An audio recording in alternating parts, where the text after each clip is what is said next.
ಎಲ್ಲರಿಗೂ ನಮಸ್ಕಾರ. ನಾವೀಗ arithmetic progression third exercise second question ಅಲ್ಲಿದ್ದೀವಿ. Second question, find the sums given below. ಈ ಎ ಪಿಯಲ್ಲಿರೋ ಸಮ್ ಕಂಡುಹಿಡಿಯಬೇಕು. ಅಂದರೆ ಈ ಎ ಪಿಯಲ್ಲಿರೋ ಎಲ್ಲ ನಂಬರ್ಸ್ನು ಆ್ಯಡ್ ಮಾಡಿದ್ರೆ ಸಮ್ ಎಷ್ಟು ಬರುತ್ತೆ ಅಂತ ಕಂಡುಹಿಡಿಯಬೇಕು. ಅಂದರೆ ಫಸ್ಟ್ ಕ್ವಶನ್, 7 + 10 1/2 ಅಥವಾ 10.5 ಅಥವಾ 10.5 ಪ್ಲಸ್ 14 ಪ್ಲಸ್ ಅದೇ ಥರ ಕಂಟಿನ್ಯೂ ಆಗುತ್ತೆ ಎಲ್ಲಿವರೆಗೂ ಪ್ಲಸ್ 84ವರೆಗೂ.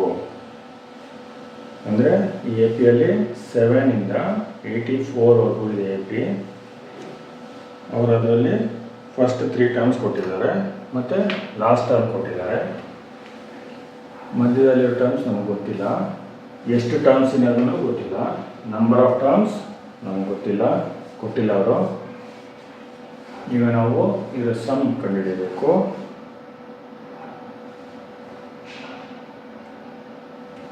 ಸಮ್ ಕಂಡುಹಿಡಿಯಬೇಕಾದ್ರೆ ಫಾರ್ಮುಲಾ ಶೀಟಲ್ಲಿ 3 ಫಾರ್ಮುಲಾ ಇದೆ. ಯಾವುದೇ ಫಾರ್ಮುಲಾ ಹಾಕ್ಕೊಂಡ್ರೂ ನಮಗೆ ಏನೇನು ಬೇಕು, ಎನ್ ಬೇಕೇ ಬೇಕು. ನಂಬರ್ ಆಫ್ ಟರ್ಮ್ಸ್ ಗೊತ್ತಿಲ್ಲ, ಅದಕ್ಕೆ ಸಮ್ ಫಾರ್ಮುಲಾ ಹಾಕ್ಕೊಬಾರ್ದು. ಫಸ್ಟು ಎನ್ ಕಂಡುಹಿಡಿಬೇಕು. ಎನ್ ಕಂಡುಹಿಡಿಯೋಕ್ಕೆ ಥರ್ಡ್ ಫಾರ್ಮುಲಾ ಹಾಕ್ಕೊಂಡ್ರೆ ಸರಿಯಾಗಿರುತ್ತೆ ಅನಿಸುತ್ತೆ. ಫಸ್ಟು 10.25 ಅನ್ನೋದನ್ನು ಇಂಪ್ರಾಪರ್ ಫ್ರ್ಯಾಕ್ಷನ್ ಕನ್ವರ್ಟ್ ಮಾಡ್ಕೊಳ್ಳೋಣ. ಅಂದರೆ 2 × 10 20 ಪ್ಲಸ್ 1 21. ಅಂದರೆ 10.25 ಅನ್ನೋದು ಈಸ್ ಈಕ್ವಲ್ ಟು 21/2 ಆಗುತ್ತೆ. 10.25ನ ಇನ್ಮೇಲೆ 21/2 ಅಂತ ಬರ್ಕೊಳ್ಳೋಣ, ಯಾಕೆಂದರೆ ಅಡಿಷನ್ನು ಸಬ್ಟ್ರಾಕ್ಷನ್ ಮಾಡುವಾಗ ಬೇಕಾಗುತ್ತೆ. ಈಗ ನಾವು ಫಸ್ಟು ಎನ್ ಕಂಡುಹಿಡಿಬೇಕು. ನಮಗೆ ಎ ಗೊತ್ತಿದೆ 7. ಡಿ ಹೆಂಗೆ ಕಂಡುಹಿಡಿಯೋದು, second term minus first term. 21/2 minus 7 ಅಂದರೆ 7/1, ಅಂದರೆ ಡಿನಾಮಿನೇಟರ್ 1 ಇದೆ ಅಂತ ಅಂದ್ಕೊಬೇಕು. ಇದನ್ನು ಕಳಿಬೇಕಾದ್ರೆ ಫಸ್ಟ್ ಎಲ್ ಸಿ ಎಮ್ ತೊಗೊಬೇಕು.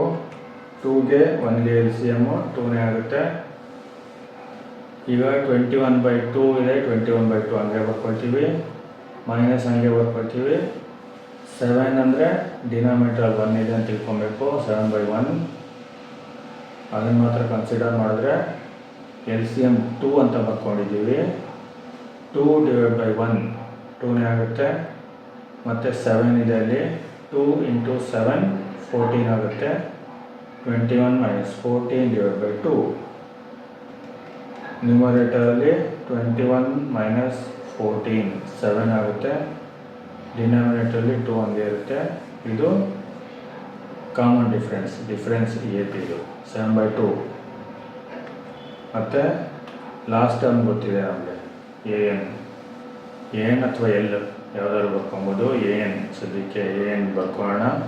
84 ಅನ್ನೋದು ಈ ಎ ಪಿಯ ಲಾಸ್ಟ್ ಟರ್ಮು. ಮತ್ತು ನಾವು ಏನು ಕಂಡುಹಿಡಿತಾ ಇದ್ದೀವಿ, ಫಸ್ಟು ಎನ್ ಕಂಡುಹಿಡಿತಾ ಇದ್ದೀವಿ. ಅದಕ್ಕೆ ಯಾವ formula, A N is equal to A plus N minus 1 D. Next ನಮ್ಗೆ ಯಾವ್ಯಾವುದು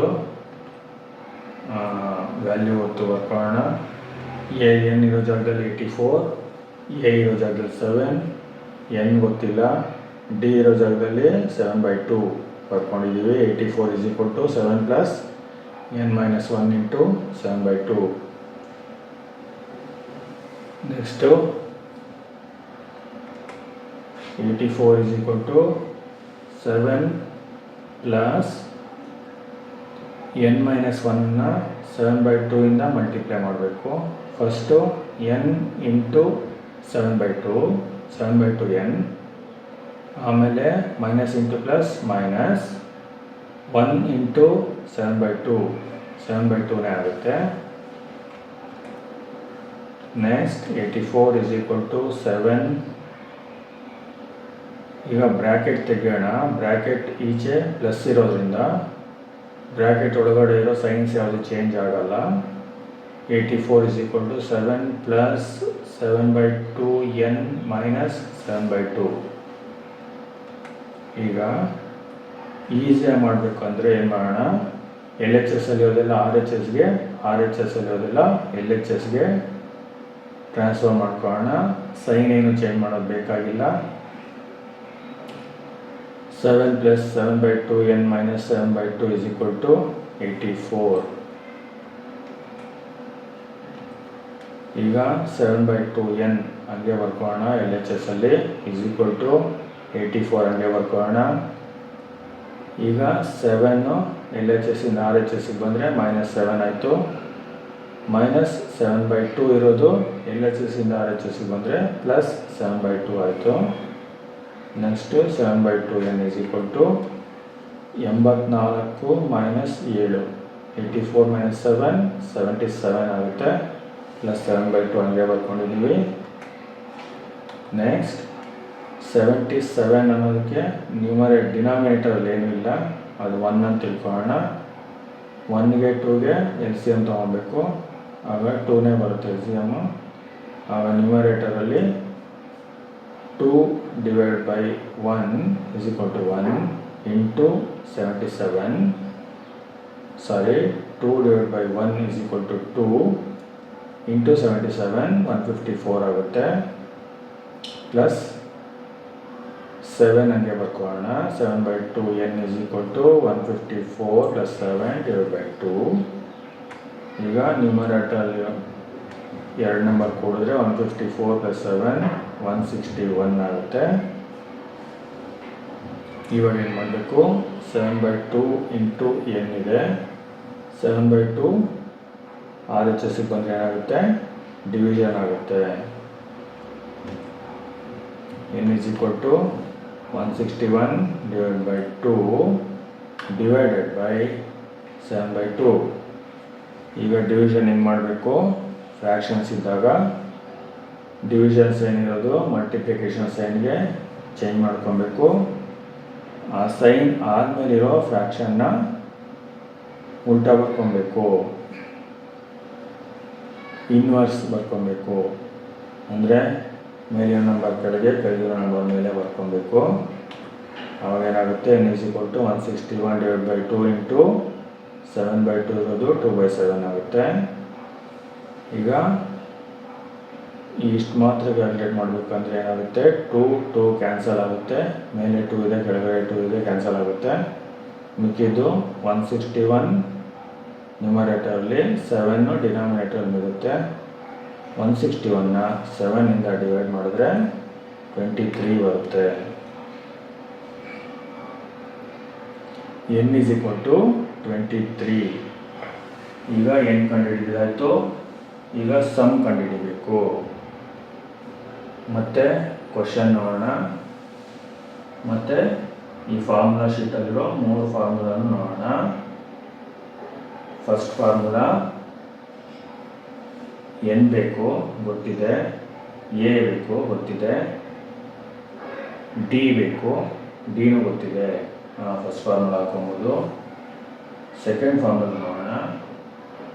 n ಬೇಕು ಗೊತ್ತಿದೆ, a ಬೇಕು ಗೊತ್ತಿದೆ, an ಬೇಕು ಅದು ಗೊತ್ತಿದೆ. an last term 84. Third formula ನೋಡೋಣ. ಥರ್ಡ್ ಫಾರ್ಮುಲಾಗಿ n ಬೇಕು ಗೊತ್ತಿದೆ, a ಬೇಕು ಗೊತ್ತಿದೆ, l ಬೇಕು, l ಲಾಸ್ಟ್ ಟರ್ಮ್ 84 ಅದು ಗೊತ್ತಿದೆ. ಈಗ 3 ಫಾರ್ಮುಲಲ್ಲಿ ಯಾವ್ದು ಹಾಕ್ಕೊಂಡ್ರೂ ಆನ್ಸರ್ ಬರುತ್ತೆ. ಈಸಿ ಫಾರ್ಮುಲಾ ಅಂದರೆ ಥರ್ಡ್ ಫಾರ್ಮುಲಾ ಹಾಕ್ಕೊಳ್ಳೋಣ.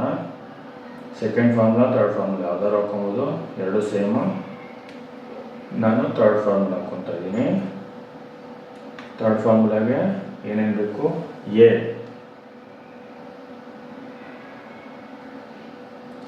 7, d 7/2, n 23, s ಕಂಡುಹಿಡಿಬೇಕು. ಫಾರ್ಮುಲಾ s = ನಾನೀಗ ಥರ್ಡ್ ಫಾರ್ಮುಲಾ ಹಾಕ್ಕೊತಾ ಇದ್ದೀನಿ. ಅಂದರೆ ಫಾರ್ಮುಲಾ ಶೀಟಲ್ಲಿ ಫಾರ್ಮುಲಾ ನಂಬರ್ 7 ಹಾಕೊತಾ ಇದ್ದೀನಿ. S is equal to n/2 into a plus l. ಇದು ಸುಲಭ ಅಂತ ಇದನ್ನು ಹಾಕೊಂಡಿದ್ದೀನಿ. S is equal to n ಇರೋ ಜಾಗದಲ್ಲಿ 23, a ಇರೋ ಜಾಗದಲ್ಲಿ 7, l ಇರೋ ಜಾಗದಲ್ಲಿ 84 ಹಾಕೊಂಡಿದ್ದೀನಿ. Next S is equal to 23/2 ಹಂಗೆ ಬರ್ಕೊಳ್ಳೋಣ. ಬ್ರ್ಯಾಕೆಟ್ ಅಂದರೆ into 84 + 7 ಕೂಡಿದ್ರೆ 91. 23/2 into 91. Next 91 numerator denominator ಏನೂ ಇಲ್ಲ, ಅಂದರೆ 1 ಇದೆ ಅಂತ ತಿಳ್ಕೊಬೇಕು. 1ಗೆ 2ಗೆ LHS ತೊಗೊಂಡ್ರೆ LCM ತೊಗೊಂಡ್ರೆ 2ನೇ ಬರುತ್ತೆ. 2 LCM ಡಿನಾಮಿನೇಟರ್ ಬರ್ಕೊಬೇಕು. ಆಮೇಲೆ ಈಗ LCM ತೊಗೊಳ್ಳಲ್ಲ, ಮಲ್ಟಿಪ್ಲಿಕೇಶನ್ ಮಾಡ್ತಾ ಇರೋದು. 23/2 into 91 ಅಂದರೆ ನ್ಯೂಮರೇಟರಲ್ಲಿ 23 into 91 ಮಲ್ಟಿಪ್ಲಿಕೇಶನ್ ಮಾಡಿದ್ರೆ 2093 ಬರುತ್ತೆ. ಡಿನಾಮಿನೇಟರಲ್ಲಿ 2 ಇದೆ, 91 ಕೆಳಗಡೆ 1 ಇದೆ. 2 into 1 2ನೇ ಆಗುತ್ತೆ. ಅಂದರೆ S is equal to 2093 / 2.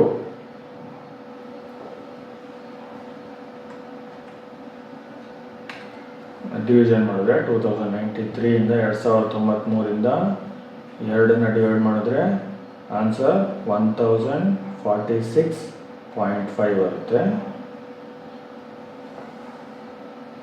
ಇದು ಆನ್ಸರ್ ಎಸ್ 1046.5. ಇಲ್ಲೊಂಚೂರು ಕರೆಕ್ಷನ್ ಮಾಡ್ಕೊಳ್ಳೋಣ. ಇಲ್ಲಿ ಡಿ ಬೇಕಾಗಿಲ್ಲ, ನಮಗೇನು ಬೇಕು, ಎಲ್ ಬೇಕು. L is equal to 84.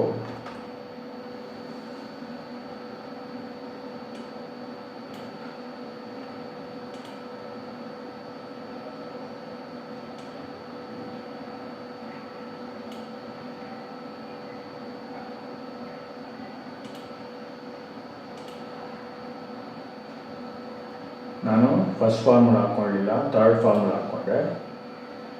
ಅದಕ್ಕೆ ಥರ್ಡ್ ಫಾರ್ಮುಲಾಗೆ ಏನೇನು ಬೇಕು, ಎ ಬೇಕು, ಎಲ್ ಬೇಕು, ಎನ್ ಬೇಕು, ಎಸ್ ಕ್ವಶನ್ ಮಾರ್ಕ್.